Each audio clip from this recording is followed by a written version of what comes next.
Well, good evening, everyone, and thank you for tuning in to another episode of the Progressively Yours Health and Wellness podcast show.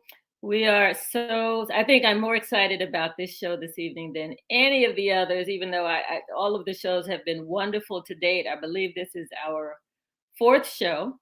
And tonight, my co-host and partner, Jay Bernard Kynes Sr., is not here. However, he is in Ghana with three of his colleagues, and they have recorded. I wanted them to record it because there were a couple of glitches. We tried to do it live, and so they have recorded their comments. They are bringing us their experience from the country of Ghana, West Africa. And so I am not going to do my affirmation. I'm not going to take up time because we want you to hear and get the full experience. We do have some pictures that our producer, Toya Glenn, is going to share, some of them up front.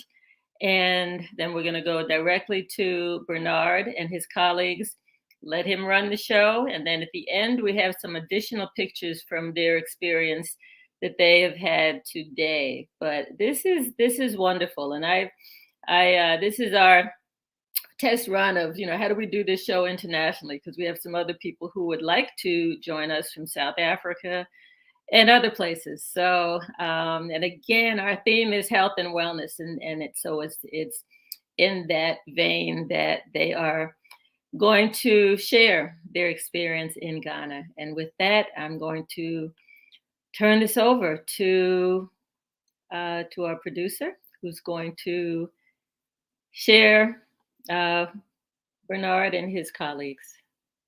So grateful to her and to him. Colleagues, Michael Cook, who's to my right, and Louis Kola to my left. Before the three of us engage you and share with you the experiences that we're having here in Ghana, I want to open with you with the meditation that I often do, but I will be shorter today than I traditionally am. So our meditation today begins with the Ting Shawls. Ting Shawls calls us and remind us of our spiritualness and our spirituality that lives within us. It surrounds the area, clears the energy, so that as we begin, we bring forth the presence of our ancestors. So join in with me as we begin with this broadcast from Ghana, the Progressively Yours Wealth and Health broadcast.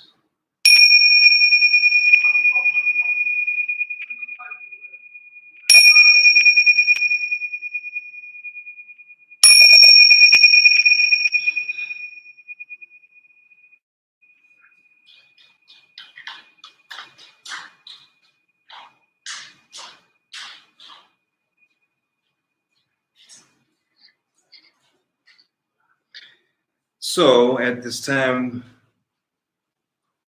we pay homage to our ancestors who began in this place and this soil of the motherland. And we are so honored, humbled, and privileged to have the opportunity to share with you. And as we honor the presence of our ancestors in this space, in this place, to clear all energies that would try to inhibit us from sharing what we want to share, what we feel that will contribute to your health and wellness, mind, body, and spirit. We say thank you to those who paid a price that we will never be able to live up to. Therefore, we honor our ancestors, the Africans who made it from this shore to South America and North America, and those who survived that transatlantic voyage. We are their descendants. Therefore, here we are. And because they were, we are. And because we are, they were. It is for the ancestors that we come. Ashe. Ashe. Namaste. Amen. Thank you. It is a delight again to be with you here from Ghana. The title of our show is Sankofa. What is the definition of Sankofa? Sankofa is a bird symbol, as you can see on our screen, which symbolizes a bird who turns back and she retrieves the egg on her back while she's moving forward at the same time. It says to us that it is very, very okay for us to return to retrieve that which is good for us, mind, body, spirit of our history, while simultaneously moving forward. So we're not stuck in the rear, but we cherish what is in behind us, what was behind us that was left behind, to enhance our life while we move forward, carry on what the ancestors would have us to carry on. I want to introduce my two friends and my colleagues, and then our producer, who is also with us. So there are four of us from the U.S., one born in Ghana, but resides in the U.S. His name is Louis Kola. Louis was born in Ghana, but has spent most of his time in the United States. Louis, tell us a little bit about Louis Kola, my friend and my brother. Well, thank you, Brother Kynes. Thank you for your warm invitation and suggestion to join you in this podcast on this day. As you had rightly observed, I was born and raised here in Ghana, and left Ghana, moved to United States when I was 22, and I have lived in the United States now almost 40 years. So it is a pleasure to have you, my brother Michael, and my brother Anthony here with me. And I'm looking forward for the conversation that we're going to be sharing with your audience on this day. Thank you for having me. You're welcome. Thank you for being here. Yes, Yes, sir. And like myself, I am from South Georgia, a place called Cordele. I'm so honored and blessed to have a fellow Georgian from South Georgia, where the sweetest onions in the world are grown. They're called the Vidalia onions. And also with us, Michael Lee Cook from Vidalia, Georgia. Michael, so honored that you are on the show with us today. I know you came to have fun, not to work. Tell us a little bit about Michael Cook. Well, that is true, Brother Kynes. I came to Ghana to rediscover my roots. I didn't intend to work. There's been a history of overworking blacks in Africa for free. And I've fallen into that vein. The reality of it is that I am from Vidalia, Georgia. That's South Georgia. And grew up with my mother and my brother. And quite surprising to be here today. I spend most of my time working as a psychotherapist, particularly a family therapist, which means that it's all about health and wellness. And so I'm so glad to be here today to talk about some of the experiences that I have encountered since I've been here in Ghana and their relationship to health and wellness. And I'm just delighted to be here. Quite surprising, but nevertheless, quite delighted to be here. Thank you. Now we're gonna have fun. I know we're kind of sitting close, and so we're tight, but that doesn't mean we're tight. We're gonna loosen up as we go along. So have fun along with us and enjoy what we want to share. I want to first begin, and I want to mention our producer, Anthony Granberry, who is an outstanding brother and friend who is keeping us on point, and we appreciate his love, his guidance, and his support as we are producing the show. So we have two producers, Toya, who is back in the U.S., and I know, Toya, thank you for what you're doing as you edit and put this together for us while we're here. Anthony, we want to thank you for helping us stay focused and do what we need to do. We're going to share with you what our experience has been up to this point, which has been at the Amino Castle, dungeon, fort, and we will flush that out as we move forward.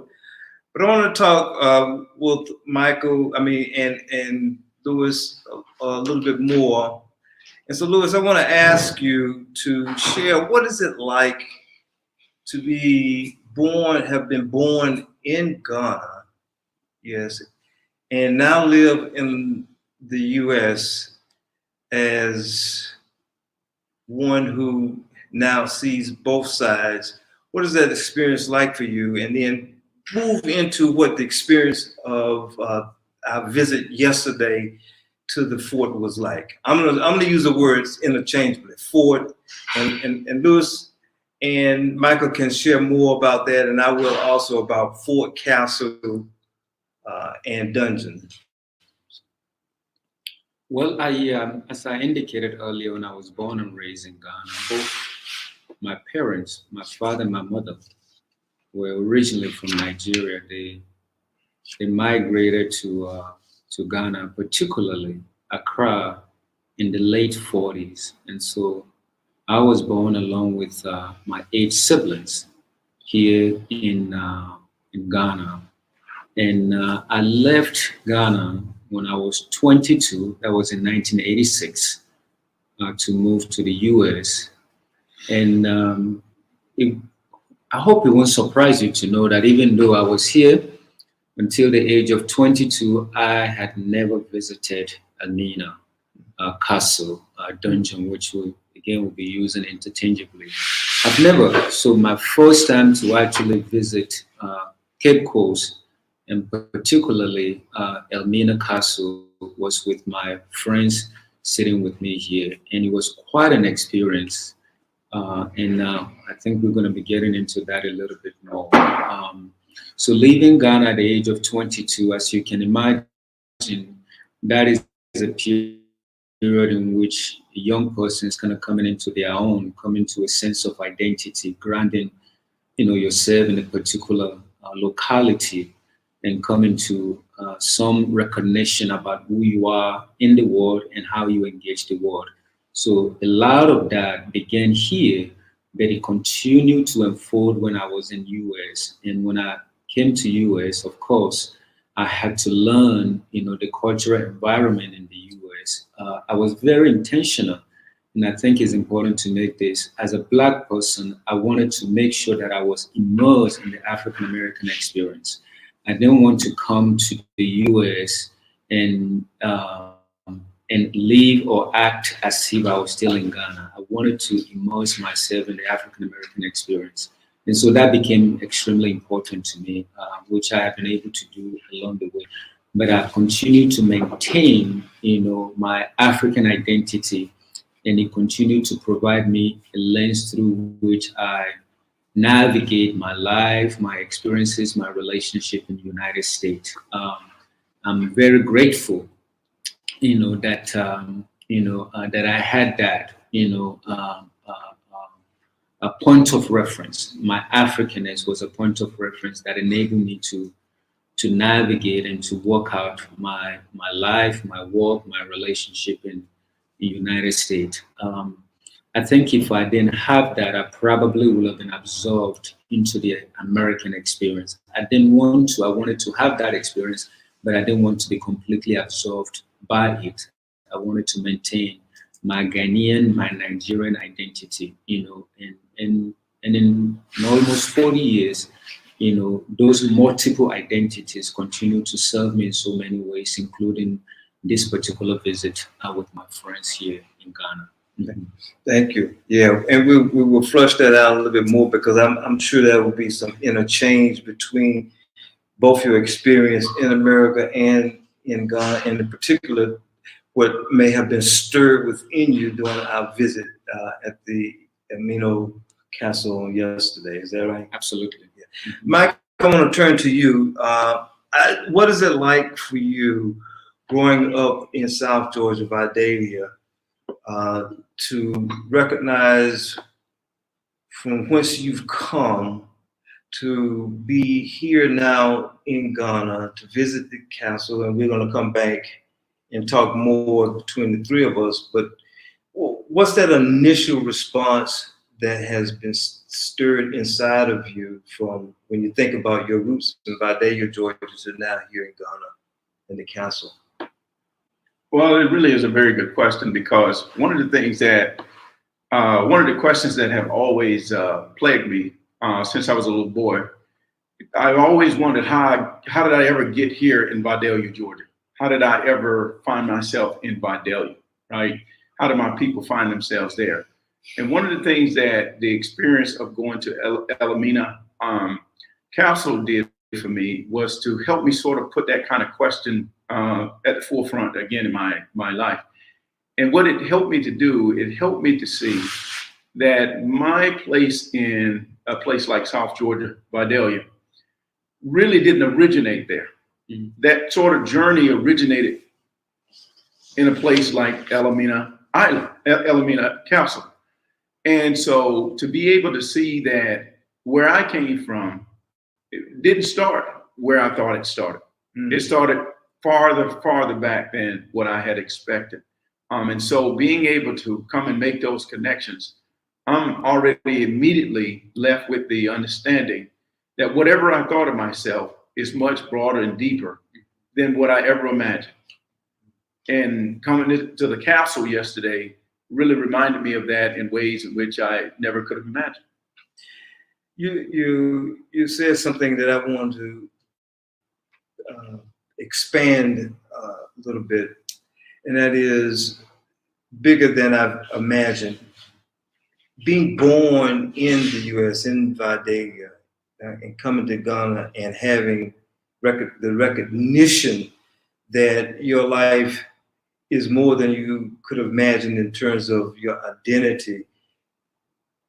Why is it important, you think, for those who are watching or listening back home to understand that we as, and let's be specific, as African Americans, Black Americans, whatever term we want to use right now, understand in terms of their overall, their mental health, their spiritual health, that understanding that we are more than what we see from the vantage point of being born and having grown up in America. Say a little bit about that. Well, one of the things about it, just as a quick note, you might imagine it as trying to read a book of 400 pages, and there were chapters missing out of the book, pages missing out of the book. And you're only going to be able to read the books in depth so much because the pages have been torn out. But when you find the whole book and put pages back in, then the story becomes a bit more complete. The stress of reading that book is less than it would be if you had to continue to try to find the pages. Coming to Ghana is helping me to actually find the pages, the missing pages of the book I've been told about myself for so very long. You have to keep in mind that the story that I've been telling about myself has only been told out of the information that I've been provided over the course of my life. Now I'm at a place where I can begin to sift through what I've been told and put together something that's more consistent with me as a person. It helps me to get integrated. And anyone knows that a person who knows less about themselves will be more fragmented mentally, physically, spiritually than someone who knows more about themselves. And so it's all about integration. It's all about moving away from a sense of fragmentation as a person and moving closer together as an integrated person. taking parts of yourself that you did not know, you didn't have access to, and you began to formulate a more integrated. And that is really what the word integrity means, to find yourself as an integral person rather than fragmentation, broken off into a million pieces and a million different stories without really understanding who you are. But a person who has more integration in their lives in terms of their own story, they're going to have stronger mental health, stronger physical health, and stronger spiritual health. Yeah, thank you. And I can identify with that. Our host, Dr. Imani, thank you for hosting back in the U.S. for us, and appreciate what you're doing for us as we broadcast from abroad.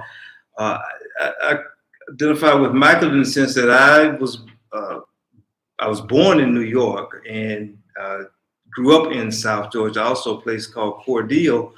And in my early formation, the only elements that I knew about Africa was what I would see on television.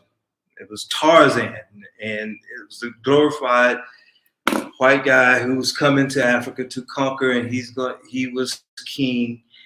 And then the miseducation that we did not receive in public school education did not give us all of the information. Especially, I should qualify that. Especially when we had to go through desegregation. Prior to desegregation, and when we were segregated, we were being informed to some degree that there were other places like Africa, where we were from Africa, and that was helpful. It was not so much helpful within the church context, because we had to take on the theology of what the West was teaching us. But so growing up in small town Cordele, where it was segregated and divided, did get a clear sense of my own identity.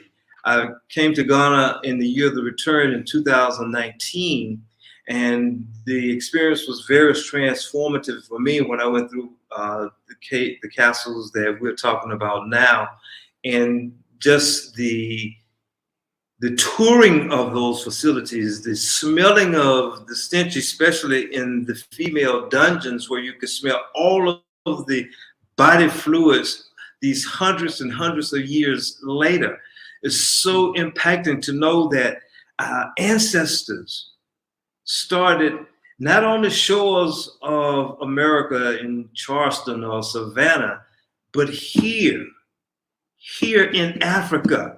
And they were not slaves, they were African citizens.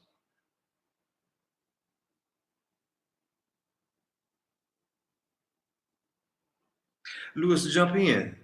How does, when I say they were African citizens, not slaves, what does this impact you because you're a native born of the land?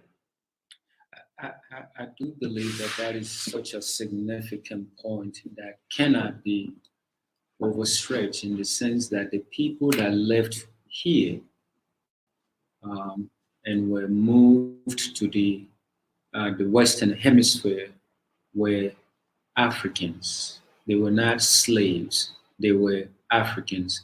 Because I think there's a conversation that oftentimes took place relative to the identity of our brothers and sisters in the U.S. as if the story started as slave. The story did not start as slave.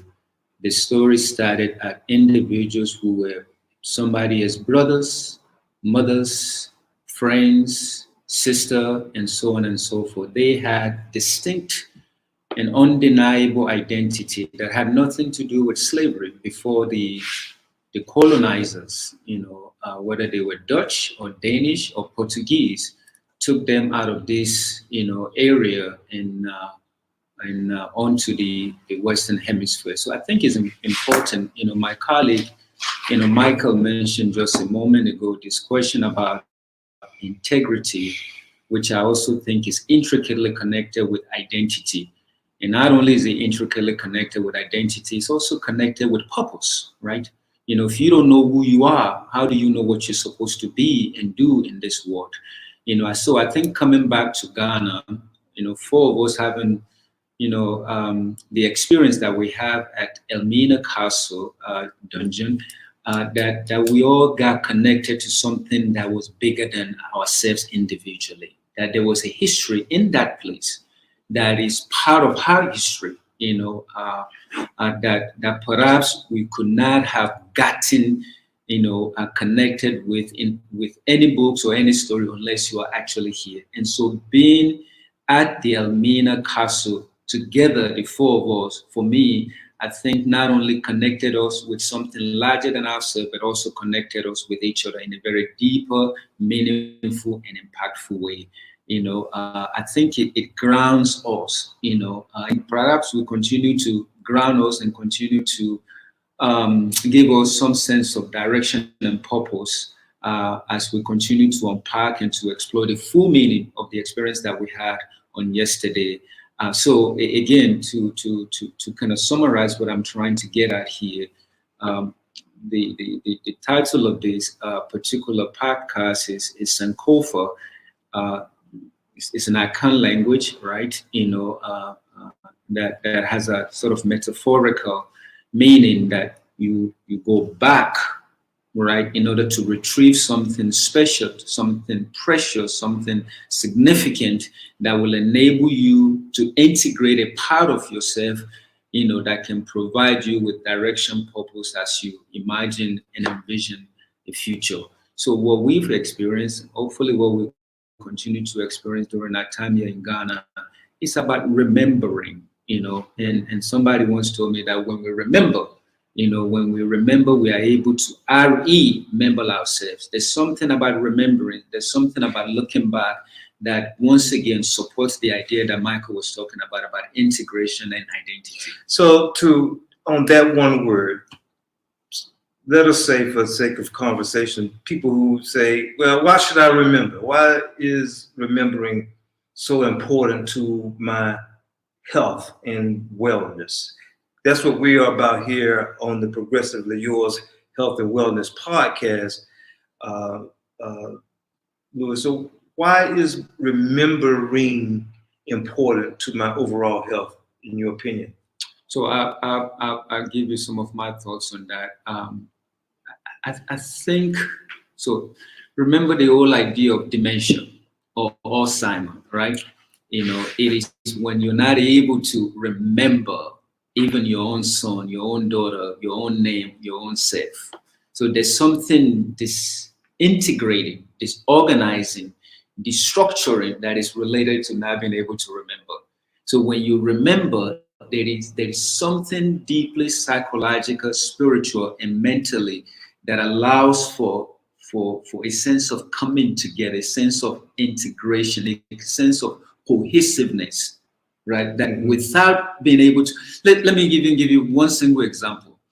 If I do not remember what happened yesterday, or day before yesterday, or last week, or last month, that means this morning when I wake up, I will have to relearn everything else, including how to wear my shoes, how to get a direction to where I want to go. So there's something about remembering that enables you to not only imagine or reimagine today, but the future that lies ahead for you. Yeah. Thank you. Connected, disconnected from the past, from the present, and potential future when you don't remember. Yes, gotcha. Michael, Yes. I want to turn to you and continuing this theme that Louis just articulated for us, not only remembering, but growing up in the U.S. and America. You and I early on may have heard that I don't want to remember Africa. I don't want to have anything to do with Africa. And a lot of that, and some of that message even came forth through the church. Mm-hmm. What say you based on what you experienced yesterday? I noticed you took a piece of the wall when we went to the castle. Mm-hmm. What say you about those who might say this has no relevance for me and remembering and going back? I'm an American. Mm-hmm. Well, one of the things that particularly struck me yesterday, and that will always keep with me, is that we have to remember that Africans, our ancestors, did not begin in horror. Amen. Our ancestors began in a place of creativity, imagination. They were building lives. They had lives in which they were enjoying. Just imagine you're sitting at home playing chess, talking over dinner with your kids, or planning, an outing with your kids the next day, and someone comes in your house and snatches you away, steals you away from your family, and began to take you to a place where you began to experience a sense of horror. That person who has been stolen is not empty. That person goes into that horror with a story for which they have to remember in order to give themselves strength to go forward. So the reason why we would want to remember and to get a better sense of the story is because we have to remember that most of the stories that we've ever been told about Africans is that we've been told about them being weak, being manipulated, just being taken advantage of without any type of resistance. But the truth of the matter is that our ancestors actually had strong stories about who they were long before they became getting involved in this horror story. And mind you, that this horror story was instituted first and foremost by two dynamics, the dynamics of economics and the dynamics of religion. Their horror was rooted primarily in economic interest and religious interest. And so what we have to do is we have to remember. Well, when you say there, who was the there to which you The Africans horror, okay, their experiences of being stolen was primarily motivated by two factors outside of themselves: economics and religion. And the Dutch, the Portuguese, French, they had economic interest and they had religious interests that they literally placed upon Africans when they stole them. Yeah, that's the point I was nudging you about, is that the Portugals, the Dutch, the English, it was for them the economic element that they infused in their religiosity or their theology to help later enslave the Africans who were tending to their own life from day to day. Is that what I hear you saying? That is exactly what I'm saying. It's because we have to keep in mind that Africans were not the Dutch, the Portuguese, what I call the captors. The Africans were not their first choice. They attempted to do the exact same thing to Native Americans, but Native Americans proved from a psychological and physical aspect not to be able to withstand the brutality of the experience of slavery. Africans, the strength that they had within themselves, in their history, in their families, living in this environment, gave them a certain kind of gift. And as my friend Lewis has pointed out, their very gifts, their very strengths were turned against them in this whole process of captivity. And so we would want to remember, so that we can remember not only the horror stories, but we need to remember that these horror stories were born out of economic and religious interests that had absolutely nothing to do with Africans. And their humanity. And the reality of it is that these Africans, our ancestors, had tremendous lives long before the colonizers and the captors showed up. So remembering helps us to see that there's far more to the story than merely our ancestors being in chains, placed on boats, run out in the fields, destroyed. It's more to that story. And so remembering helps us to go further back to put the story together in a more complete way.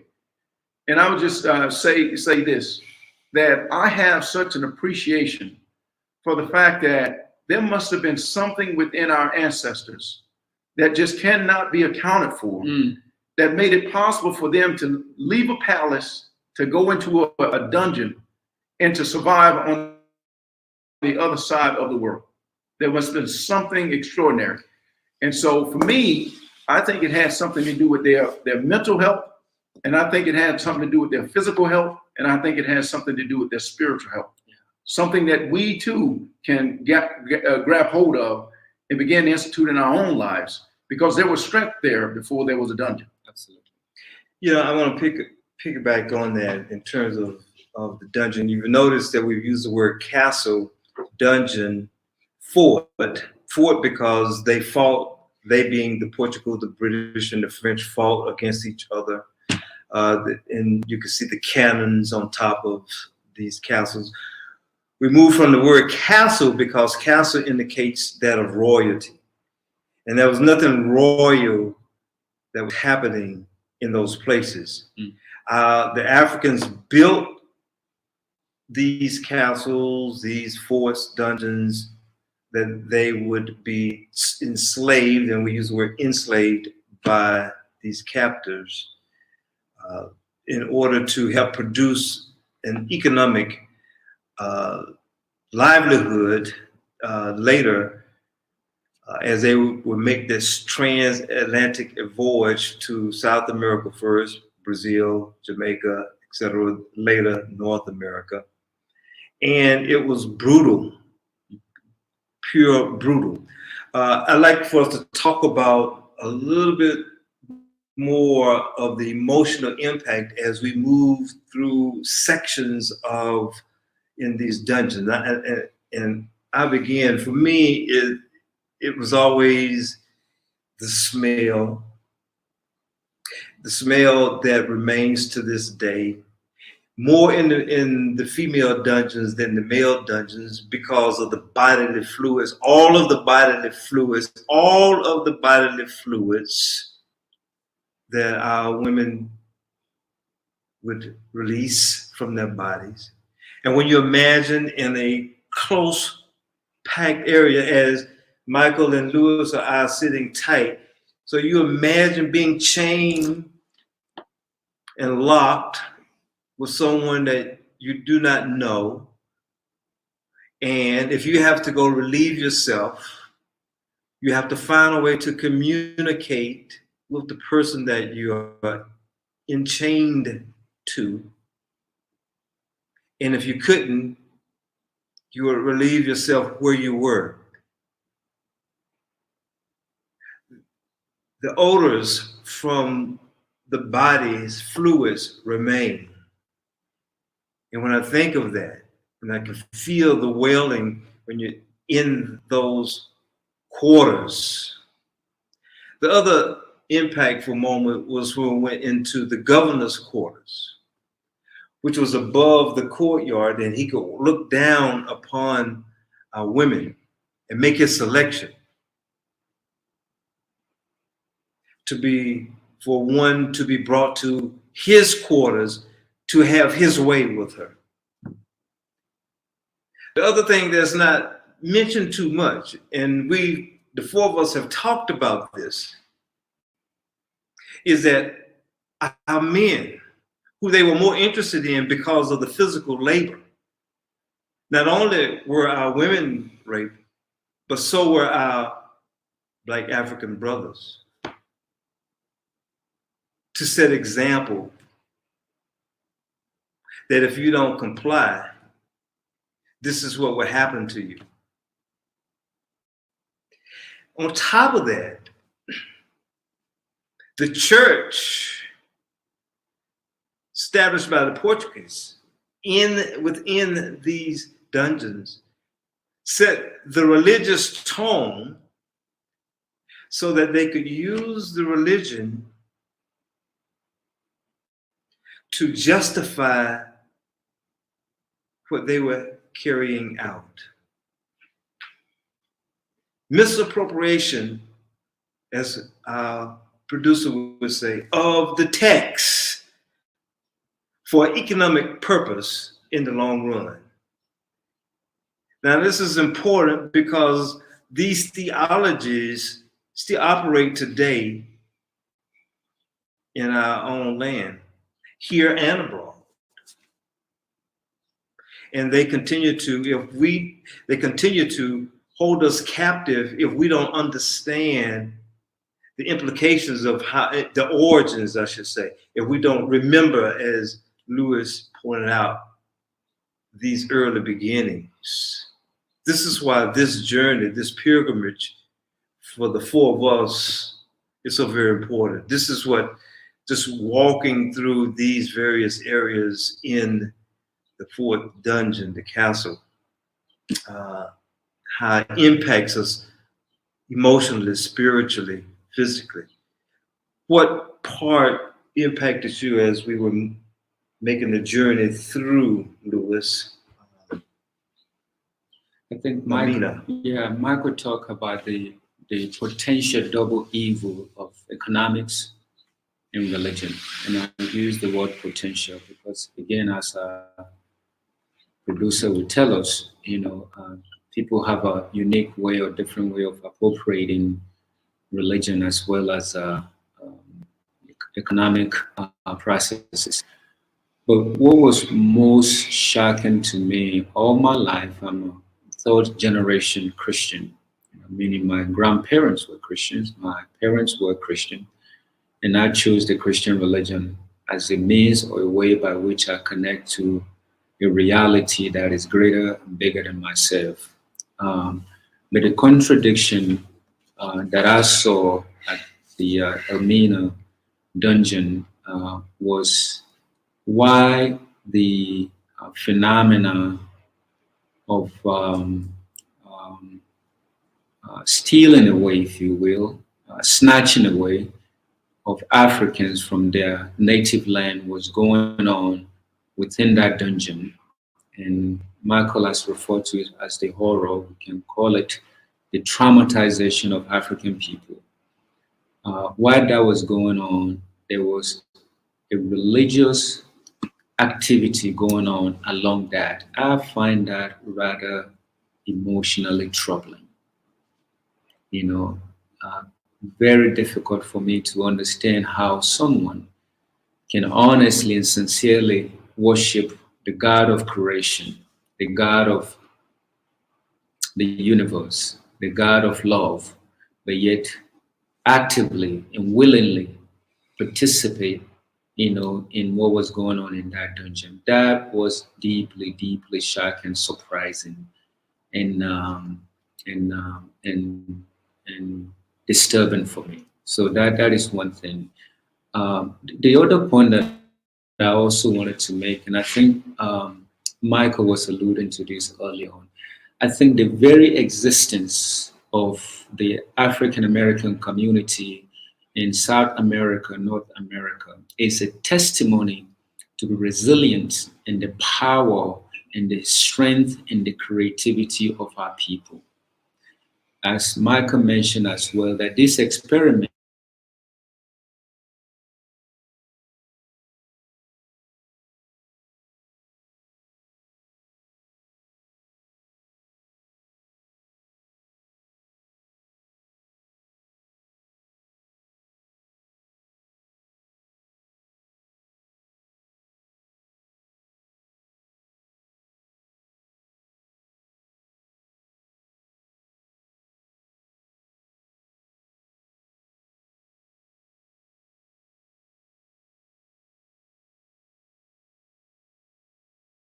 And slave dungeons. These were enslaved Africans. These were African people who were enslaved in these dungeons.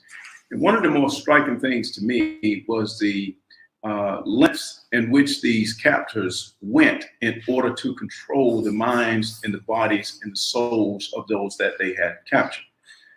I had an experience yesterday of being able to look out into what is considered the door of no return. And it was quite frightening. Here I am, a free person in so many ways, to go to that small window and that small door for which a very frightened people had to come to. Really was quite striking to me. It had to be something of more of a horror story to look outside of that window, knowing that that would be the last time that you would see yourself in the land in which you have known all your life. And to go into these dungeons and to be able to hold on to the steel bars for which our ancestors held on to.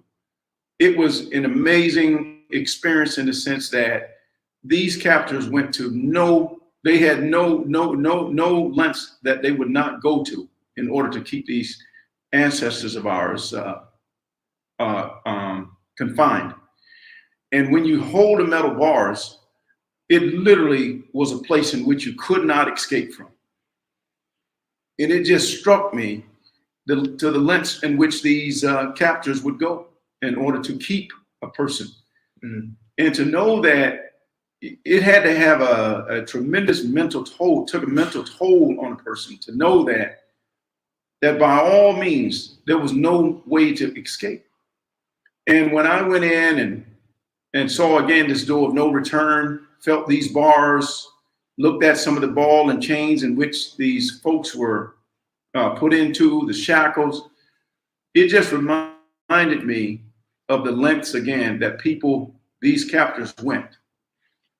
And these captors did not just go with these different techniques, but they actually supported it by their religion. A religion that spoke of love, and what they were doing was nothing but pure evil. Mm-hmm. And there's no way to whitewash that. There's no way to argue that away. There's no way to defend that in any form or fashion. The thing that struck me, another thing that struck me was Africa, folks had traditional religions for which they in fact prayed to God and prayed to the gods. And I just wondered to myself, after spending all those years and decades praying to God, what must they have thought about their own religion when they were in those cold dungeons with no possibility of escape? That had to break their hearts and minds in a way in which I cannot even imagine. Mm. And so one of our tour guides, the tour guide that we had, reminded us of one thing. He said that when people die, in this case our ancestors, they never die. They are always with us. So going through that dungeon yesterday, we were with millions and millions and millions of people who are still with us today. And we were able to touch the walls in which they laid on and cried out. And we take on that as we experience it here and as we go back to our home in America.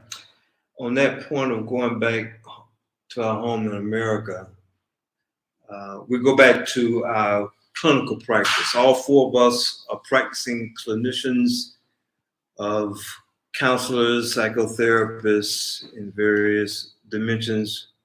We do work with families, we do groups, and we work with individuals every day. And so briefly, Louis, what do you see from this experience, what implications does this inform you with respect to our clinical work or your clinical work in particular? I think one of the things that I would take away from this experience is, I think, the power of story, and how we tell, how we listen, and how we interpret our stories.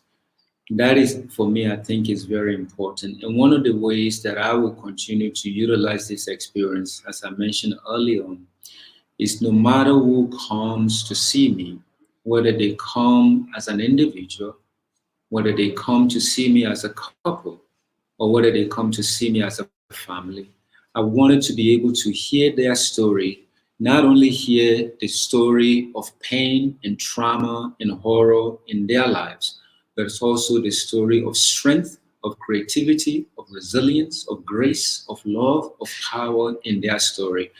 Because it seems to me that part of this living of this life is that those two realities tend to sit side by side. Mm-hmm. Like one of my professors would say, pari passu, And so I would take that away from this experience. I've always had that, but this experience has further reinforced that every human being, has some strength, some resilience, some creativity that reside in them by the mere fact of their existence. And our job is to look for that, not only in ourselves, but to look for it, in the people that we'll encounter. And I think that is perhaps, as Michael mentioned early on, that some group of people are not able to see. They see another human being as a means to an end, as an economic, a reason, as a religious, as an entity to manipulate, utilizing the tool of religious, ideas. But I think the importance of being able to see our humanity and our strength, the presence of grace, of love, of wonders, in our lives as well as in the lives of those who will encounter, becomes important for me as a result of this experience that we share together. Thank you. Michael, same question. Well, one of the things that I would have to say too is that the first thing that I will take back in how it will impact my clinical work is that when my clients meet me when I return, they will meet a new counselor. I have been changed. Therefore, the experiences that I would have with them will be changed. Because what I've done and what I've recognized is that I had in some ways fallen asleep on my own story. And I had fallen asleep on my own life. Coming here has awakened me to things that I thought I knew or thought I understood. And in the same way, many of my clients have fallen asleep on their own lives and fallen asleep on their own stories. And what I take back is this new profound interest that what we all must do in order to at least experience good mental health, good physical health, and good spiritual health is that we have to become awakened to our own stories in our own lives. In essence, we have to make ourselves a project. We have to become a research project so that we might understand where we come from and what we have been about. And so that's what will come across to me. And the other thing I would say too, that I will take back with me is the reality that what I do in my work is going to have to rise to a level of not like we might say in America right now, we have a lot of people saying, I'm woke, I'm woke, I'm woke. But when I think about when people say I'm woke, that's something about some superficial economic thing that may be going on, but not being awoken to the long, long, tremendous history and the story that resides in us as people. Yeah. So Black Lives Matter is not woke in the same way as returning to Africa and understanding the long history of what it meant to have strength before a person experienced horror. So my job is to help real awakenness in a person and to keep them alive to their story, keep them alive to my story, so that we might truly be woke. Amen. Thank you. Powerful. Amen. We have only a few moments left, and I echo the sentiments of what you both have said as it relates to my own practice. I think we all do a very diverse practice, and most of my clients have encouraged me to come, and as if they are hungry for whatever I'm going to bring back. You mentioned I'm changed. I'm changed again, and so they are anticipating, because many, let's face it, will not be able to come to Africa, to Ghana. And so what we have to bring back the message and the story, not only within our clinical context practice, we have to find a way to spread this message through our lens the best that we can, so that others can experience even vicariously, which can be moving within themselves, the experience of new transformation, new change. The other thing that I'll take back has nothing to do with the clinical component. It's just the fellowship with four Black men here on the continent is a very, very powerful experience for me. To be with you four brothers is transforming in and of itself, because as we all know that Black men have been the target of so much of the ill will for the purpose of the economic ends to be, and that's not taking anything away from our sisters, but it was the Black men that they needed for the physical labor. And so to be able to fellowship as brethren together is very, very important for me. One thing I would like to say, if I may, Brother Kynes, is this ideal of Black Lives Matter and its connection to this visit. One of the things that I see is that Black Lives Matter, for good, bad, or otherwise, again, reaches the limits of Black Lives Matter within the context of American society. What this visit has indicated to me is that we're truly talking about Black Lives Matter. It must stretch back across the transatlantic slave story. Must. And it must go even beyond the dungeons, back to the original villages and experiences in which folks have had long before the horror story began. Right. So Black Lives Matter must, again, reach back well beyond what positions we can get in corporate America, how much police brutality we can stop, what kind of political policies we can create. But it must stretch back across the sea, beyond the dungeons, beyond the horror story, to truly capture what it really means to say that Black lives matter. Amen. And I wanted to echo that very quickly to the sentiment that Michael just mentioned. The first president of Ghana, Dr. Kwame Nkrumah, said on the day Ghana obtained its independence in his speech that the independence of Ghana would be meaningless if it's not connected to the independence of the rest of Africa. And I think that is the sentiment that, Michael just clearly, articulated, that as Black people all over the world, that when one life is impacted, our whole lives is impacted, right? So Black Lives Matter, as Michael once observed, really must be expanded beyond the United States or England or the Caribbean, to include those who are also here on the continent of Africa. Our lives are deeply, deeply connected. We're not separated, we're not disconnected, even though there are stories that tend to suggest that we are deeply connected more than we can ever imagine. Brothers, we have to bring it to an end. Unfortunately, we could go on and on and on from Winnipeg, Ghana. Progressively Yours Health and Wellness Podcast is presented proudly from the motherland. And I want to thank you both for sharing from the depths of your heart. Michael Cook, Louis Kola, Anthony Granberry, Dr. Imani, and Toya. We turn the broadcast over to you, and those of you who have watched and endured and hopefully enjoyed, not in an entertainment way, but the information of our experience that we wanted to share with you today, this podcast. We have a lot of work to do. We have a lot of work to do. We all have a lot of work to do. And God being our helper, the ancestors being our inspiration, our love for one another, we reach with compassion for the betterment of the total health, mind, body, spirit. Educationally, we must reach out and reach one another.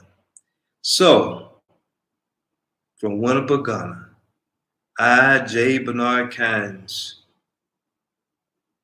not the same little boy who grew up in South Georgia, a place called Cordele, Georgia. No. Even though Cordele is in me, I always will be. But I know now by being here that I'm bigger than some of the things that I experienced in Cordele because of being able to come here. Michael, who'd have thunk it? Can anything good come out of Vidalia? Anything good come out of Chaldea? And we know everything good come out of Africa. Yes, sir. Amen. Amen. Amen. Amen. Anthony, thank you. We end it now.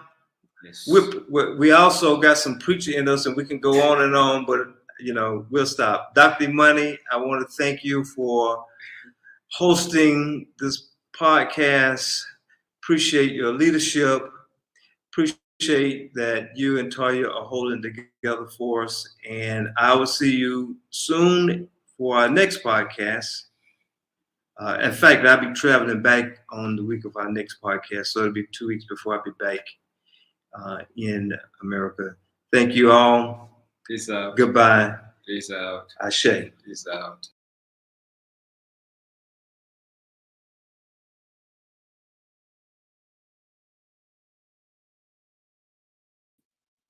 And with that, we're going to end this powerful, powerful broadcast. Thank you so much for joining us this evening. I hope you were taking notes during the show. If you weren't, watch it again and take notes. Some major, major points about the meaning of Sankofa and looking back and remembering who we really are. Thank you so much for joining us. We'll see you in 2 weeks. We are not going to have a show next week because I'm in the middle of moving and Bernard is still in Ghana. So we'll see you in 2 weeks. Thank you so much. Peace and love.